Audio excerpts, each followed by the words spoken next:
زندہ رہنے والی ذات اللہ کی ذات ہے۔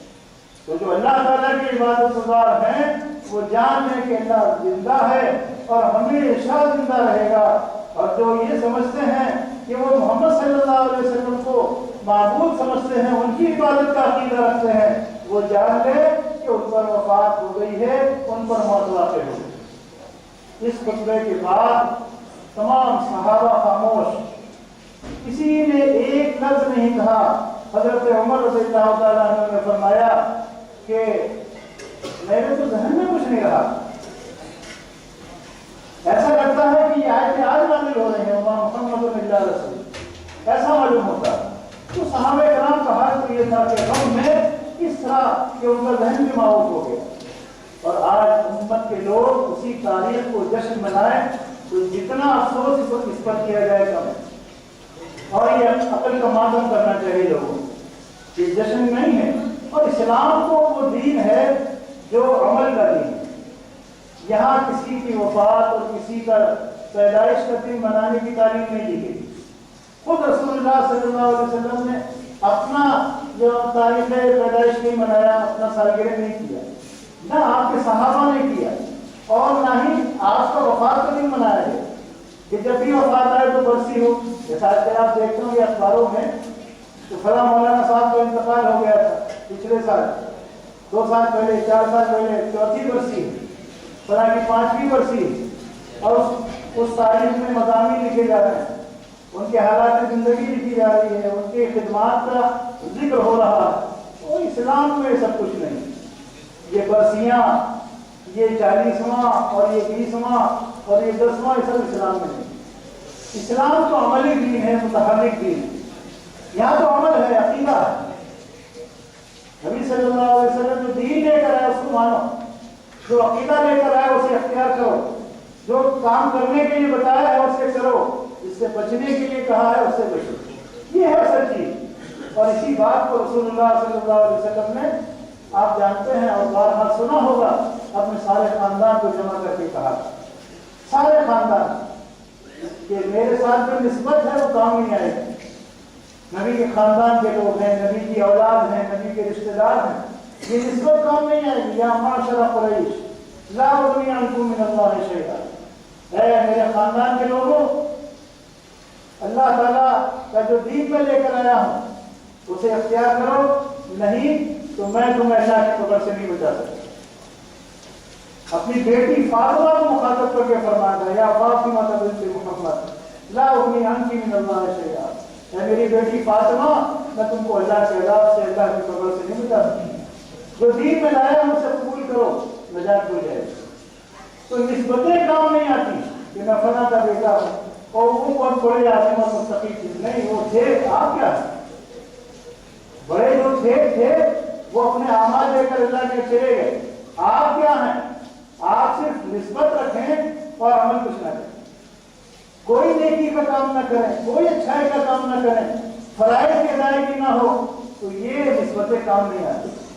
حضرت ابراہیم اپنے باپ کو بخشوا نہیں سکتے، ابراہیم تو اللہ کے خلیل، ان کا باپ آزر کفر پر مرا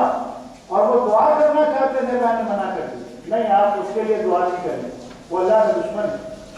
حضرت نوح علیہ السلام اپنی بیوی کو آگ سے نہیں بچا سکتے،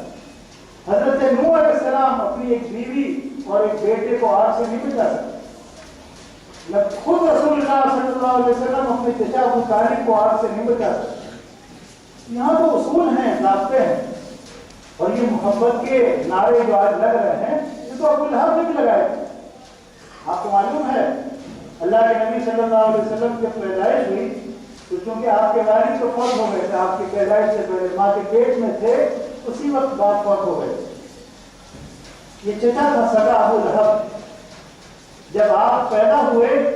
اور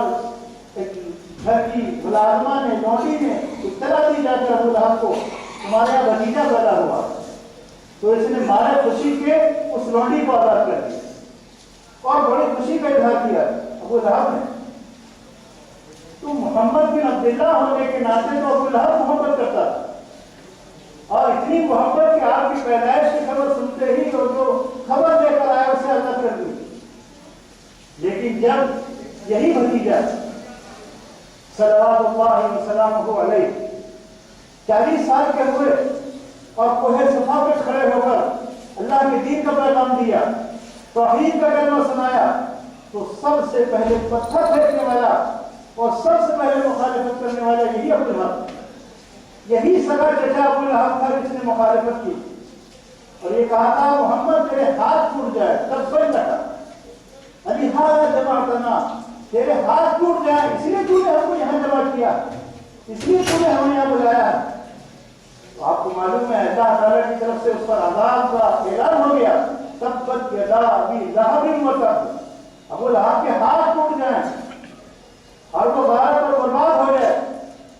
اور وہی نہیں، اس پورے میں اس کی بیوی کا بھی ذکر ہے، وہ اس کے ساتھ جہنم میں جائے کیونکہ وہ بھی کم نہیں کی مخالفت۔ تو محمد بن عبداللہ کے ناطے تو محمد تھی، لیکن محمد رسول اللہ ہونے کے ناطے مخالف تھا۔ محمد رسول اللہ تسلیم نہیں کیا، رسالہ تسلیم نہیں کی، تو ذات سے محبت اس وقت تک کام نہیں آئے گی جب تک رسالت قبول نہیں کرو اور رسالت کے تقاضوں کو پورا نہیں کرو۔ جو نبی صلی اللہ علیہ وسلم رسول کی حیثیت سے جب بھیجے گئے تو قبول کیا گیا اور دل کی گہرائیوں سے قبول ہو محمد رسول اللہ، محمد بن عبداللہ ہونے کے ناطے تو اس نے بنایا۔ یہ ابو لہب کا طریقہ ہے پیدائش کے دن جشن منانا، خوشی کا اظہار کرنا، یہ ابو لہب کا طریقہ۔ اور مسلمانوں کا طریقہ کیا ہے کہ محمد رسول اللہ صلی اللہ علیہ وسلم جو دین لے کر آئے، جو پیغام لے کر آئے، اسے قبول کیا جائے، اس کے مطابق زندگی گزاری جائے اور رسول اللہ صلی اللہ علیہ وسلم سے ایسی محبت ہو اللہ کے بعد سب سے زیادہ، والدین سے بھی زیادہ، اولاد سے بھی زیادہ، کہ آپ کے مقابلے کسی کی کوئی حیثیت نہیں، کسی کے اقوال کی کوئی حیثیت نہیں، کسی کے طریقے کی کوئی حیثیت نہیں، ایسی محبت کہ جب جب رسول اللہ صلی اللہ علیہ وسلم کی بات آ جائے سر جھکا دیا جائے، اسے قبول کر لیا جائے، اور یہی ایمان کی علامت۔ اللہ نے قرآن کریم میں فرمایا انما كان قول المؤمنین اذا دعوا الى الله ورسوله ليحكم بينهم ان يقولوا سمعنا واطعنا۔ مومن کا قول تو یہ ہے جب ان کے سامنے فیصلہ آتا ہے کہ رسول اللہ صلی اللہ علیہ وسلم کا فیصلہ یہ ہے، آپ کا حکم یہ ہے، آپ کا فرمان یہ ہے، تو مومن کا قول ہوتا ہے سمعنا واطعنا، ہم نے سنا اور مان لیا، ہم نے سنا اور قبول کر لیا، عمل کے لیے تیار۔ میرے بھائیوں، یہ ہے ایمان اور یہ ہے اسلام اور یہ ہے ہدایت کا راستہ اور کامیابی کا راستہ۔ اللہ تعالیٰ مجھے اور آپ کو بدعات و خرافات سے محفوظ رکھے اور صحیح معنی میں اپنے دین پر عمل کرنے کی توفیق عطا فرمائے۔ اقول قولی ھذا واستغفر اللہ لی ولکم ولسائر المسلمین انہ تعالی جواد کریم مجید الرحیم۔